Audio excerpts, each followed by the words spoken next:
My name is Ivy Sutter. I'm 27 years old, living in Portland, and last Saturday, I watched my sister's wedding fall apart, right from my living room. You can watch it online, my mother told me after we fought. Like a consolation prize, like I was being handed a ticket to a show where I wasn't allowed to be a guest. So I did. I watched every moment, the floral arrangements, the guests arriving in designer gowns, the way my sister Aurora smiled through a tension I could see behind her eyes. And then the screen froze.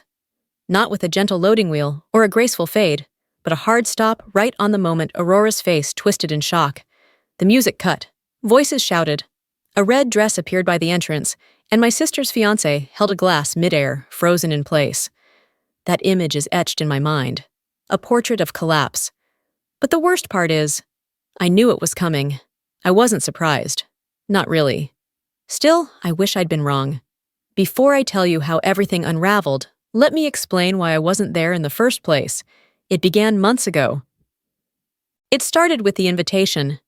A thick ivory envelope, gold calligraphy, a wax seal I had to crack open with a knife. Inside, every detail was curated. The venue, Rosamere Estate, a place that had hosted 3 senators' daughters and a B-list celebrity. The colors, blush and sage. The date, June 3rd, the perfect start to forever. And of course, the note from Aurora. I hope you'll make it home for my special day. I've saved you a guest seat. You'll be near the back, but the view's still lovely. Can't wait to see you. Aurora. A guest seat, my sister, the same one I used to braid friendship bracelets with in the back seat of our parents' station wagon, who once taught me how to French braid a Barbie's hair and cried when I left for college without saying goodbye, was now seating me with the neighbors and distant cousins. But no, I wasn't surprised.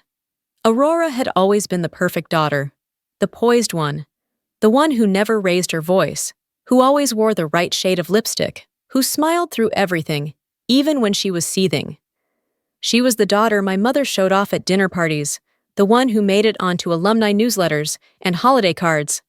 I was the other one. I was the free spirit when they were being generous, the ungrateful disappointment when they weren't. We were only 2 years apart, but the gap between us stretched wider than just birthdays. While Aurora was organizing charity fundraisers in high school, I was sneaking into open mic nights and dyeing my hair with drugstore kits. She got into Vanderbilt. I went to a state school in Oregon and majored in something my parents called abstract nonsense, human-centered design. When I moved to Portland after graduation and turned down a corporate job offer in Cincinnati, my mom didn't speak to me for 2 months. My dad called once and said, "Just come home for Thanksgiving, kid. Your mom's still adjusting." She never really adjusted. Aurora, meanwhile, did everything right. She came back after college and got hired at the exact same private academy she'd once attended, teaching 2nd grade like a Hallmark movie character. And then came Carson Weller. He was the golden son of the Weller family. Legacy money, old estates, new developments. His parents ran half the real estate empire in Western Ohio and sat on the boards of local museums and hospitals like they were collecting them for sport. Carson and Aurora met at a benefit dinner, seated beside each other by the type of planner who claims to feel the universe move when 2 people lock eyes. 2 months later, Aurora was wearing a diamond the size of a hazelnut and telling the rest of us that love sometimes doesn't wait. I remember calling her after the engagement announcement, just to say congratulations. She picked up on the 3rd ring, breathless. "I was wondering when you'd call," she said with that soft lilt that always made me feel like I was 10 years old and being scolded for not sharing my toys. "Sorry, I was in a late meeting, but I saw the photos. It's a beautiful ring." "Thank you. Carson's mother had it reset. It's one of their heirlooms." Of course it was. In the months that followed, I got drip-fed information through my mom's group texts and secondhand updates from my cousin Brooke.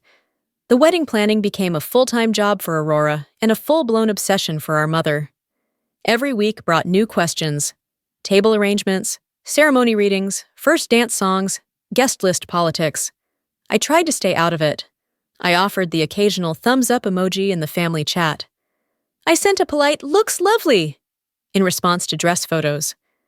I figured the less I said, the less I'd be resented. Then came the bridesmaid conversation. I'd assumed, naively, that I'd be one. Not the maid of honor, that was clearly going to her college roommate, but part of the bridal party at least. I didn't need to stand next to her, I just didn't want to be invisible. But during one of our rare calls, she slipped it in, like a dentist telling you mid-cleaning that you need a root canal. It's just, the dresses we picked are very form-fitted. I know you've been focusing more on work lately, and with the time difference and all, I thought it might be easier for you to just attend. I let the silence speak for itself. Then I said, "Easier for who?" She paused. Mom didn't want to say anything, but she was worried the photos might be unbalanced. Unbalanced. I remember the rage clawing up my throat so fast I couldn't swallow it. Tell Mom if she wants a symmetrical lineup, maybe she should Photoshop in a clone of you instead. Aurora sighed. This isn't personal, Ivy. I just want the day to go smoothly. Of course you do. And nothing ruins a smooth day like a sister with hips and opinions. We didn't speak for 3 weeks after that. Then came the call from Mom. Calm, clipped, condescending in only the way she could manage. We just want what's best for everyone, Ivy. You can still watch it online. It'll be streamed professionally. You'll feel like you're right there. Right there, in my living room, in a city they never visited, watching my sister marry into a dynasty that didn't even pretend to want me present. I said nothing. Not until the night before the wedding, when my dad called, awkward and guilty. Your mom didn't mean to hurt you, kiddo. Neither did Aurora. They're just overwhelmed. Dad, I said quietly, they made their choice. I'm not angry. I just don't fit into the picture they're framing. He sighed. Well, for what it's worth, I'm glad you're still watching. Aurora asked me to send you the live stream link. She said she wishes you were here. I bit back a laugh. She had every opportunity to make that happen. I know. We hung up after a few more strained pleasantries. Then I opened the email, clicked the link, and bookmarked it. I spent the next morning not sulking, but preparing. Not for revenge or drama, but for witnessing. I wore the navy wrap dress I'd bought just in case I changed my mind. I lit a few candles, put out a cheese board. I even chilled champagne. If I couldn't be part of the day, I'd at least look it in the eye. And that's exactly what I did. Until it looked right back and cracked open. The live stream was scheduled to start at 2:30 p.m. Eastern Time, 30 minutes before the ceremony. I was ready by 11:15 Pacific. It felt absurd getting dressed for a wedding I wasn't invited to. But somehow, showing up, even digitally, without looking like I'd just rolled out of bed, felt like giving the moment the weight it deserved. I slipped on the dress, brushed my hair, dabbed on some lipstick that still had a department store tag attached. Then I set out a tiny spread. Crackers, soft cheese, a few chocolate-covered almonds, and the bottle of champagne I'd been saving for, well, something. I turned off my phone. I didn't want any calls or texts. Not yet. This was between me and the screen. At 2:28, I clicked the link. Nothing. The screen stayed black. Just a spinning circle in the middle like a loading curse. I refreshed. Still nothing. At 2:35, the circle vanished, replaced by a shaky camera view of a gravel driveway. Guests were arriving. Sleek black sedans pulling up to a grand brick estate draped in flowers and ivory banners. A sign read, Weller Sutter Wedding, in looping gold script. For a second, I caught my own reflection in the laptop screen, staring, expressionless, holding my breath. Then the feed stabilized. The view panned toward the garden setup, white chairs arranged in rows, blush sashes tied to every other one. A massive floral arch loomed at the end of the aisle, all roses and lilies, and some delicate white bloom I couldn't name. I knew this wasn't Aurora's original venue. She'd talked about a smaller ceremony on the lake, but Margaret Weller had insisted on grandeur. If we're doing this, we're doing it right, she'd reportedly said. Guests began to trickle into the frame. I spotted familiar faces. Aunt Serena adjusting her sun hat. Cousin Max with his new fiancé, looking bored already. My parents sat front row, of course.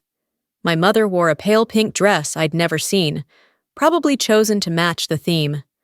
Her back was straight, chin slightly lifted, the way she always sat at recitals and fundraisers, like she'd been born to be watched. Next to her, my dad looked tight. His smile didn't quite reach his eyes. He glanced around too often, like he was trying to track something just out of view. Then the camera cut to the bridal suite. Aurora sat in front of a vanity mirror, a stylist hovering behind her, pinning the last pieces of her hair. She was all ready in her gown, off-shoulder lace, delicate beadwork trailing down her arms and across her collarbone. She looked beautiful. She also looked afraid, not visibly panicked. Aurora would never allow that, but I saw it in the way she clutched the stem of her champagne glass, how her eyes flicked to the door every few seconds. Her hand trembled ever so slightly when the stylist clipped the veil. When she stood to adjust her earrings, I noticed she hadn't taken more than 2 sips of her drink. Around her, the bridesmaids fluttered like pastel butterflies, 4 of them in matching robes, busying themselves with hairspray and clutch bags. One of them, Alyssa, stood near the window, checking her phone with an intensity that felt off. Her body was stiff. She tapped the screen with the anxious rhythm of someone waiting for a text they were dreading. Aurora noticed. "Everything okay?" she asked, voice light but clipped. Alyssa startled, slipping the phone into her sleeve pocket. "Yeah, just my brother texting about parking. We're on schedule. All good." But they both knew something was wrong. I saw it in the glance they exchanged before the camera panned away. The feed jumped again, now showing the groom's quarters. Carson stood in a crisp tuxedo, tie already fastened, holding a tumbler of something dark amber. Whiskey, probably. He was laughing at something his best man said, but the laugh came too quickly, like it was practiced, preloaded. Behind them, I spotted Margaret Weller standing in the hallway, speaking in low tones to a woman in a headset. Probably the planner. Margaret kept glancing at her watch, her mouth moving quickly. The planner nodded, scribbled something, then turned and walked off. Margaret's gaze lingered on the door to Carson's suite before she followed. The camera cut back to the garden. Guests were seated now, fans fluttering. A string quartet played a soft instrumental medley. The temperature looked perfect. No rain, no wind, picture perfect. I should have felt relieved for Aurora. Everything was going according to plan. But instead, dread pooled in my stomach like bad coffee. My mother dabbed at her eyes with a tissue. My dad checked his watch. Aurora's childhood piano teacher waved at someone off-screen, but there was no joy in it. Not really. Then the processional music started. The camera steadied on the back of the aisle. Bridesmaids began their walk. Alyssa last, alone, clutching a bouquet too big for her narrow frame. She smiled, but it was brittle. I noticed she glanced over her shoulder more than once. The music swelled. Aurora appeared. She stepped forward with our father at her side, veil fluttering gently, eyes fixed on the archway ahead. She looked luminous, like someone sculpted of light and lace. But I noticed she didn't look at Carson, not once. I found myself leaning in closer, holding my breath again. The camera cut to Carson. He smiled.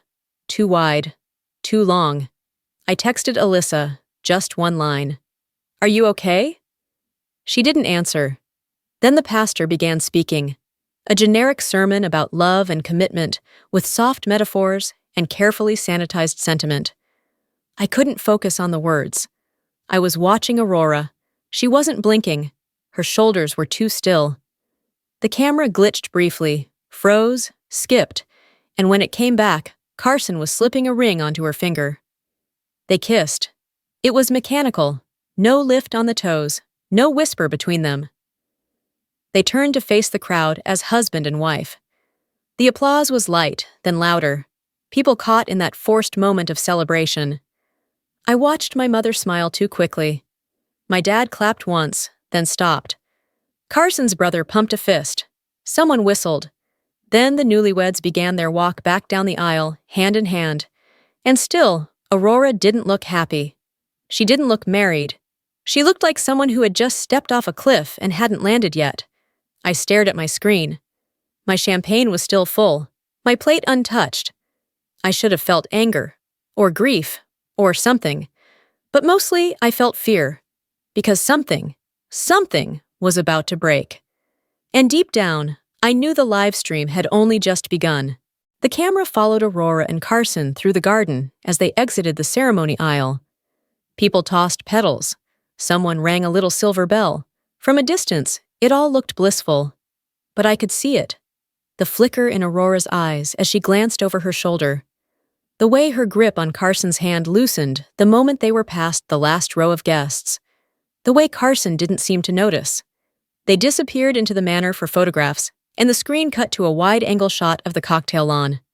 Waiters in cream jackets floated by with trays of champagne and tiny hors d'oeuvres, too delicate to pronounce. I sat back on my couch. My fingers were still curled tight around my glass. Everything looked perfect. That was the problem. The camera panned slowly. I recognized the pastor sipping water by the hedges, the wedding planner barking instructions into a headset, a group of Carson's college friends clustered in a corner, already loosening their ties and laughing a bit too loud. Then came the bridge photos. I knew the spot. The Weller estate had a little footbridge over a manicured koi pond, just wide enough for dramatic shots of the couple surrounded by swans and soft focus. The camera zoomed in as the newlyweds and their families lined up for the first round of group pictures. And that's when it started. It was subtle at first. A pause, a look. The photographer gestured. Let's do one with just immediate family on either side of the couple. Aurora stepped to the middle. Carson stood beside her, one arm around her waist. To their right, the Wellers assembled like an oil painting. Margaret pristine in navy, Carson's brother smirking beside their father, who adjusted his cufflinks like the photo mattered more than the moment. On the left, my parents took their places. My mom smoothed the fabric of her dress, trying too hard to look natural. My dad placed a stiff hand on Aurora's shoulder. "Smile," the photographer called. They did, sort of. Then came the whispers. The mic must have been picking up more than intended, because I heard it. Margaret's voice low but clear. "I still think the orchids were a waste. No one notices the difference, and they'll wilt before dinner." My mother replied, too fast. "Aurora wanted them. It's her wedding. It's our son's wedding, too, and we paid for them." That line landed like a slap. I could almost see Aurora's body stiffen. The photographer kept snapping. "Closer together, please," he said. "Let's look like one big happy family." They shuffled, but the divide was still there. The body language said it all. The Sutter side slightly pulled back, the Wellers pristine and untouched. Aurora and Carson were just two figures trapped in the middle. Then the bridesmaids rejoined for group photos. Alyssa lingered at the back. She was still holding her phone, still checking it every few seconds. Her face looked paler now. Her lipstick had faded. The best man leaned in and said something to her. She shook her head and stepped away, pulling the planner aside. The camera wasn't meant to catch conversations like that, but it did. It always does when people forget it's running. Whatever Alyssa said made the planner's eyes go wide. They looked toward the house, then toward Carson, then at Margaret. The camera panned again and settled on the reception hall. I hadn't seen it yet. Not really. Inside was a scene from a bridal magazine. Crystal chandeliers, long tables overflowing with pale roses and cascading greenery. A cake, no, a tower, of 8 tiers sat under its own spotlight. Everything shimmered. Everything screamed curated. The guests filed in, looking slightly more tipsy now. The quartet had given way to a small band playing tasteful jazz. My mother adjusted the place cards at her table. My father wiped his glasses with a cloth. The Wellers were seated at the other end, surrounded by what I assumed were business partners and family friends with designer shoes and half-lidded stares. The divide was back. I texted Alyssa again. "Is something going on?" No response. The band shifted songs. The planner tapped a mic. "Ladies and gentlemen, please welcome the new Mr. and Mrs. Weller Sutter." Applause rose. The couple entered, all smiles. But Aurora wasn't smiling the way she used to. Not the open, goofy grin she'd had when we were kids watching late-night sitcoms. This one was painted on, perfect and lifeless. Carson held her hand aloft like a trophy. They sat at the head table, surrounded by glasses and candles and custom monogrammed menus. Then came the toasts. The best man went first. It was a disaster. "I've known Carson since college," he began, swaying slightly as he gripped the mic stand. "Back when he was... Well, let's just say he got to know every sorority on campus." Polite chuckles. "Seriously, though," he continued, voice too loud, "he settled down. Mostly. Just don't take him to Vegas, right, buddy?" He elbowed Carson hard. Carson grimaced. Aurora's face didn't move. Then Alyssa took the mic. Her toast was careful, measured, a little too rehearsed. She barely looked at Carson. Everything she said was directed at Aurora. About resilience, grace, how love sometimes asks us to stand firm even when things feel unsteady. It could have sounded sweet, but I watched Aurora's face as the words landed.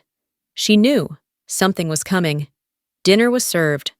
The camera drifted from table to table, guests sipping wine, making small talk, the occasional glance toward the head table. Carson was drinking steadily now. Margaret frowned. Aurora whispered something to him, and he rolled his eyes. Then the camera caught movement. Near the cake table, Margaret was arguing with the planner.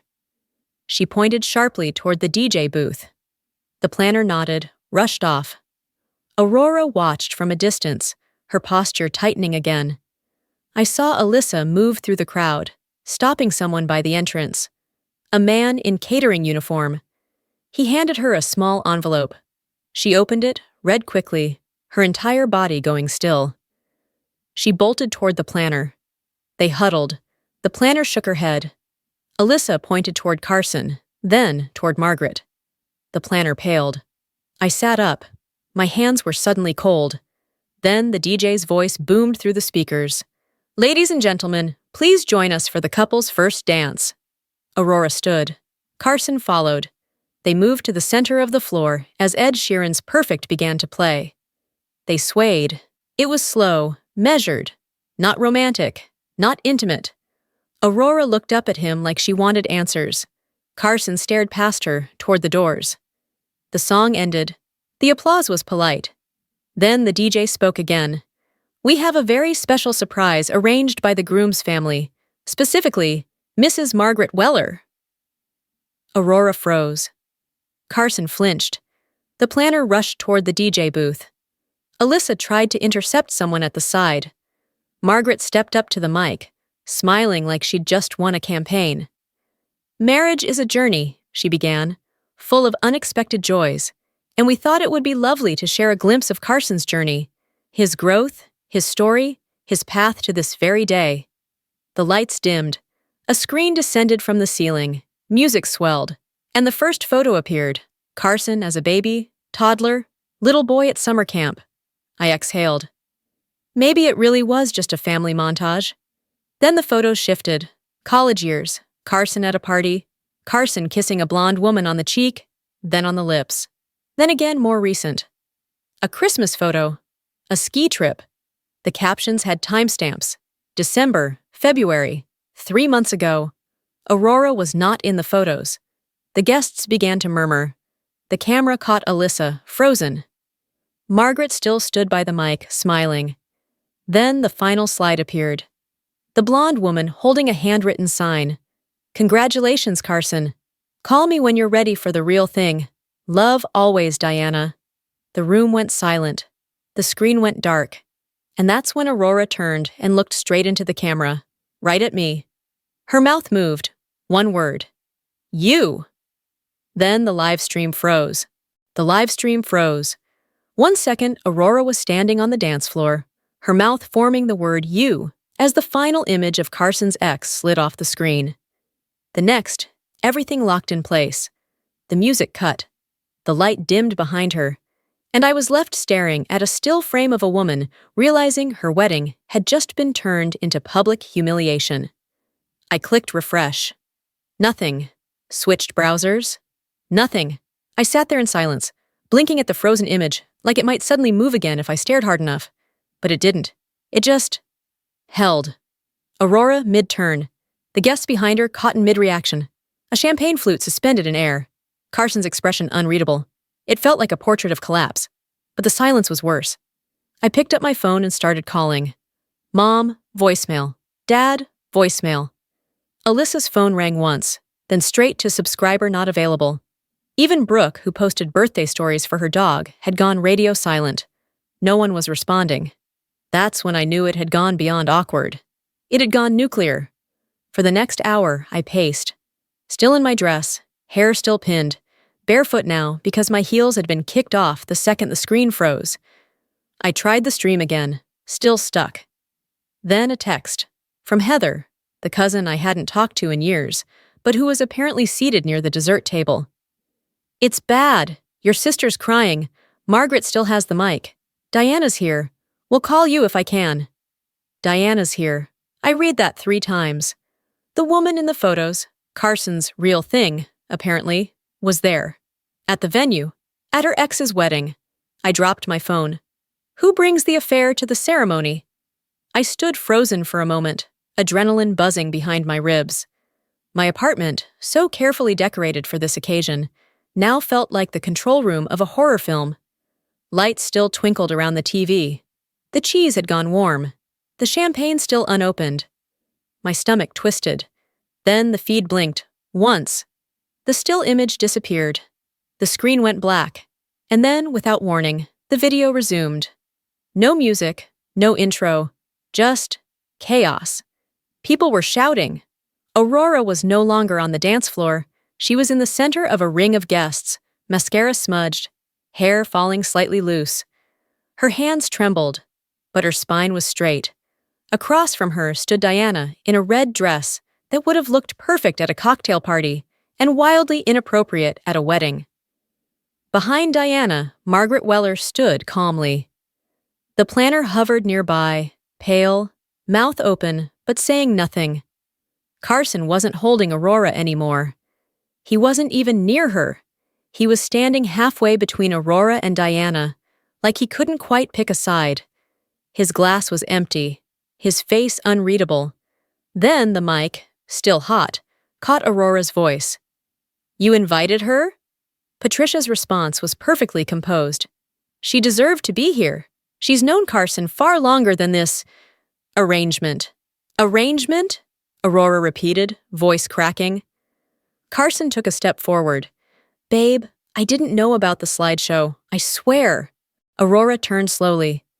But you knew she was still in your life. You knew she wasn't gone. Silence, Diana smiled. And that's when Aurora reached up, tugged the diamond ring from her finger, and threw it. It caught the edge of the cake table and ricocheted into a champagne fountain, sending a spray of sparkling liquid over the nearby guests. Someone screamed. The planner leapt into action, trying to mute the DJ's mic, but the camera kept rolling. My father appeared beside Aurora, face red, jaw clenched. He stepped in front of Carson as Carson tried to approach her. She's done, Dad said. She's done being treated like a check mark on a family acquisition list. Carson's brother shouted something about family reputation. My mother shouted back about decency. Aurora's bouquet ended up in someone's face. I couldn't even see how or when she threw it. And Diana? She laughed. A sharp, almost delighted sound. That's what finally broke Aurora. Not the photos, not the ring, not even Carson's silence. It was the laugh. She lunged, not with fists, but with words. You want him? Take him. But I promise you, he'll lie to you too. He'll cheat again, because it's not about love. It's about convenience, control. And Carson never learned how to live without someone else's script. Margaret grabbed Diana's arm, whispering something furious. The camera zoomed on Aurora's face. She was crying, but not crumbling. Her voice steady, even as everything burned down around her. Then the planner finally managed to cut the mic. The camera stayed live, but the sound went out. The next 5 minutes played like a silent movie. Carson trying to grab Aurora's hand, her pulling away. Diana standing smug beside Margaret. My dad confronting Carson's father, who responded with a shove that sent my dad staggering backward into the cake table. The cake collapsed. A full 8-tier monument to wealth and pressure fell in on itself like a metaphor. My breath caught. Then the stream cut again. Black screen. For real this time. Not frozen, not buffering. Just gone. I stared at it for a full minute before realizing I was crying too. Not sobbing, not heaving. Just tears sliding down slowly, steadily, like I'd been holding them in from the moment the orchids were declared a waste. And maybe I had been, because I saw it now, too clearly. Aurora had built her life to fit someone else's vision of perfect.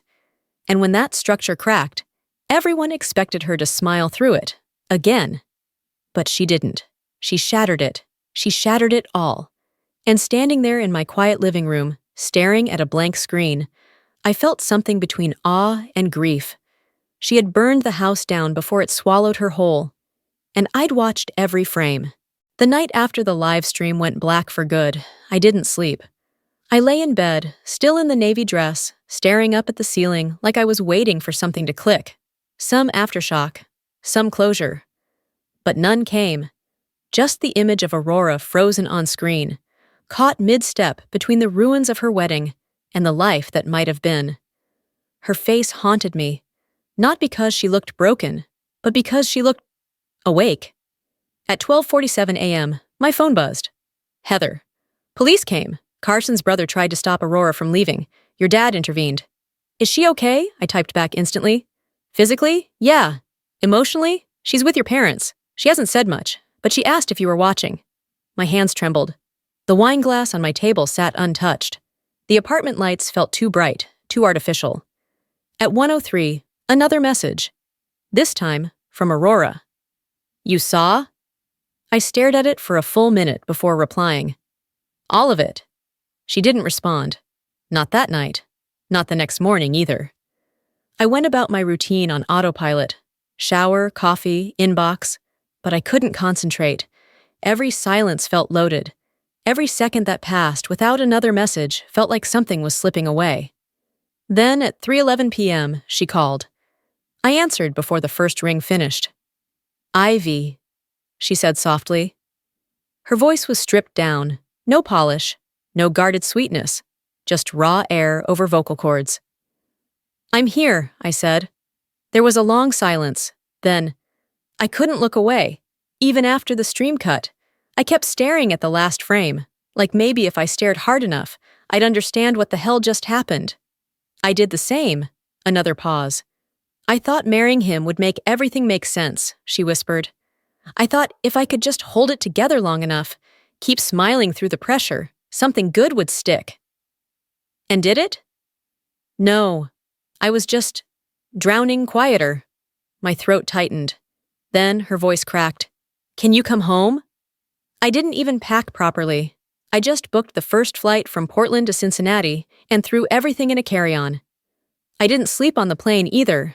Instead, I watched out the window as the landscape changed, clouds darkening into dusk, and I kept replaying everything. The slideshow, Diana, the ring flying, the cake crash, the silence that followed. And in all of it, one question kept echoing. When did we lose each other? At baggage claim, I spotted her before she saw me. No white gown, no makeup, no projection of perfection. Just Aurora. Hoodie, leggings, her hair pulled into a sloppy knot, her eyes puffy, lips dry, a reusable water bottle clutched in her hand like it was an anchor. I dropped my bag and walked up to her slowly.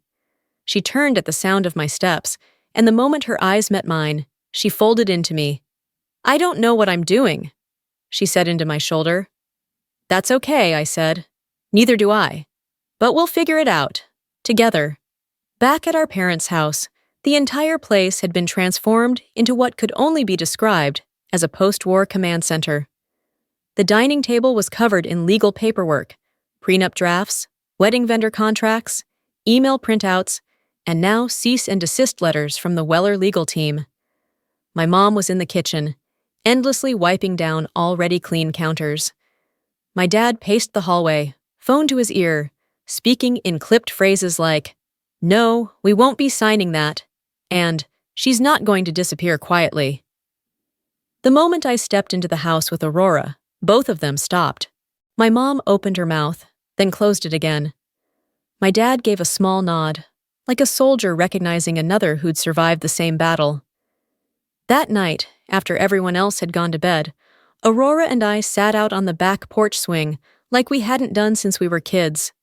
"I kept thinking if I just made the Wellers love me," she said, staring at the stars, "I'd earn my place in their world.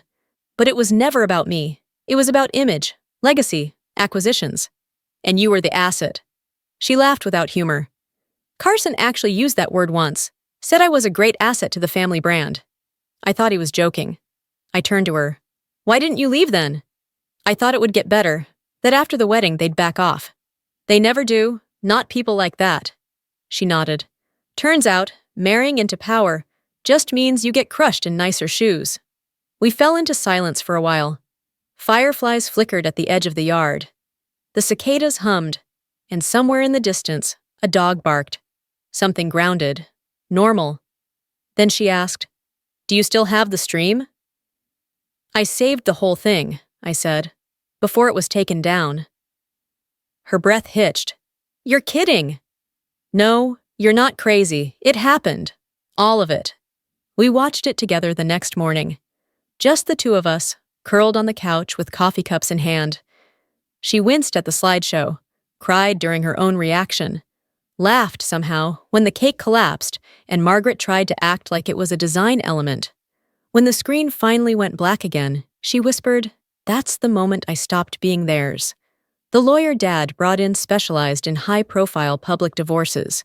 She reviewed the prenup, the live stream, the guest footage that had gone viral on Twitter, and said simply, "They messed with the wrong bride."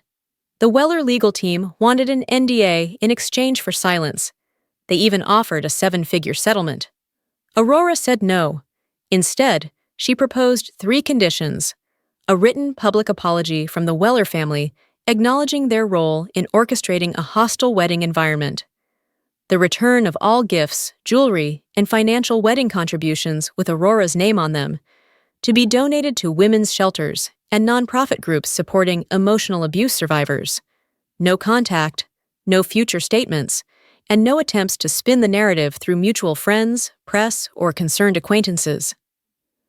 Margaret tried to bluff, said Aurora was being hysterical. Carson sat stiff, silent.